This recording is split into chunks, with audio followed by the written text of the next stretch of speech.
రైతులను పండించిన పంట గిట్టుబాటు ధర లేక మళ్ళీ అలాంటి అనేక సమస్యలపైన నేనైతే కొత్తగా వైఎస్ రాజశేఖర రెడ్డి ఏదో వాళ్ళ కొడుకని మనం గెలిపించుకుంటే ఆయన చేసింది ఏం లేదు. కనీసం ఇప్పుడు వచ్చినటువంటి నూతన ప్రభుత్వం చంద్రబాబు నాయుడు గారు ఎక్కినారు. ఆయనకైనా ఇప్పటికైనా మనం ఒకటే అడుగుతున్నాము, అయా గతంలో మళ్ళీ వైఎస్ రాజశేఖర రెడ్డి చేసినటువంటి పనులు గతంలో కౌలు రైతులకు సంబంధించి, తర్వాత ఇన్పుట్ సబ్సిడీ విత్తనాల గురించి, తర్వాత నకిలీ విత్తనాల గురించి అనేక సార్లు కూడా ఉద్యమాలు చేయడం జరిగింది. అయితే ఈ మండలంలో నకిలీ విత్తనాలు మన సీజన్లోనే నకిలీ విత్తనాల పైన మేము ఒక ప్రోగ్రామ్ కూడా తీసుకున్నాను. రామాల పట్ల నకిలీ విత్తనాలు అమ్ముతారని చెప్తే అక్కడ కూడా వ్యవసాయం పెట్టించి అగ్రికల్చర్ ఆఫీసర్ పట్టించి పట్టించడం జరిగింది. అయితే దాదాపుగా పత్తి, తర్వాత కంది, వర, సబ్జీ అనేటువంటి పంటలు అన్నిటి కూడా మళ్ళీ అమ్ముకున్నటువంటి వ్యాపారస్తులు కేవలం వాళ్ళ వ్యాపారాల కోసమే నకిలీ విత్తనాలు అమ్మి రైతులను ఇబ్బంది పెడుతున్నారు. ఆ సమస్యలపైన కూడా నిరంతరం పోరాటం చేసినాము. అదేవిధంగా మళ్ళీ ఖరీఫ్ సీజన్ అయిపోతుంది. ఇప్పుడు కొత్తగా ప్రభుత్వం మేనిఫెస్టోలో 6 పథకాలు పెట్టడం జరిగింది. అయితే దాంట్లో సంవత్సరానికి వచ్చేసి 25,000 రూపాయలు ప్రతి ఒక్క రైతుకి అకౌంట్లో జమ చేస్తా అని చెప్పడం జరిగింది. అయితే ఇప్పటికి మళ్ళీ చంద్రబాబు నాయుడు గారు ఎక్కి దాదాపు 2 నెలలు అవుతుంది. మళ్ళా సీజన్ అయిపోతుంది.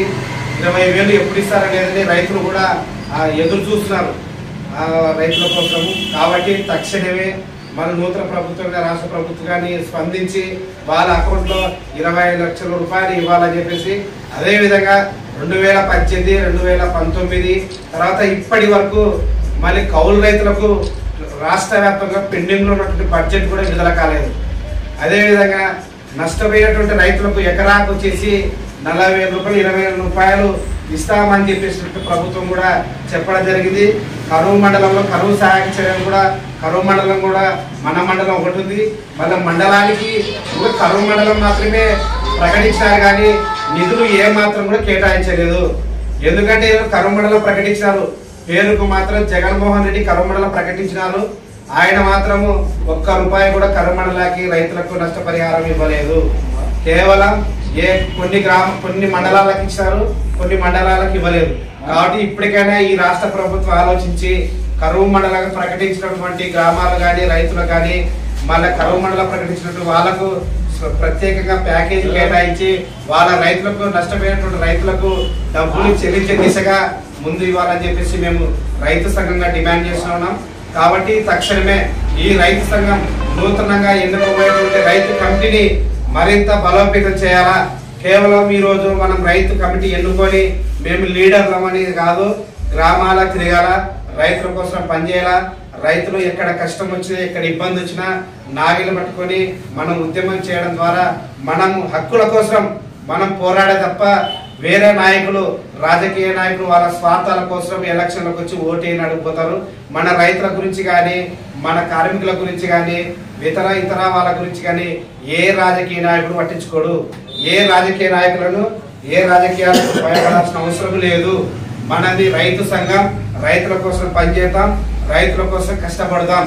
మనకి రాజకీయాలకు అతీతంగా మనం పోరాడదాము.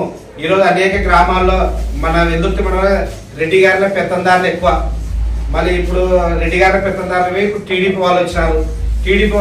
రైతు సంఘం కమిటీ ఎన్నుకున్నాము. గ్రామాల్లో ప్రయాబాంతులు జెండా లేకపోయినాము, ఆ జెండా ఈ జెండా పెడుతున్నారని భయించే వాళ్ళు కూడా ఉంటారు నాయకులు.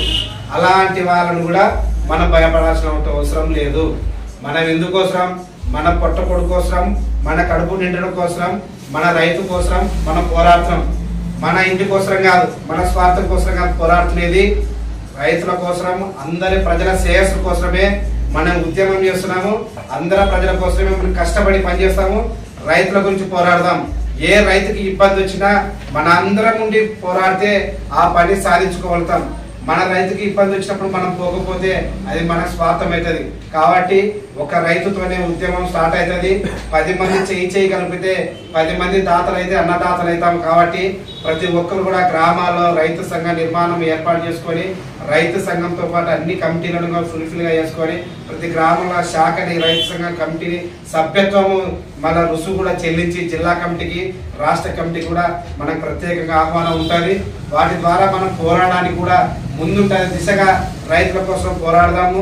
ఈ మన పక్కన ఉన్నటువంటి రాష్ట్రము 2 లక్షలు రుణమాఫీ చేయాలని చెప్పేసి మన కాంగ్రెస్ ప్రభుత్వం రేవంత్ రెడ్డి గారు కూడా ప్రకటించడం జరిగింది. అయితే మనం కూడా ఈ ప్రభుత్వాన్ని కూడా అడుగుదాం, మన రాష్ట్రంలో కూడా 2 లక్షల రుణమాఫీ చేయాలని చెప్పేసి మనం కూడా రైతు సంఘం తరఫున పోరాడదాము, కష్టపడి ఉద్యమం చేస్తాము.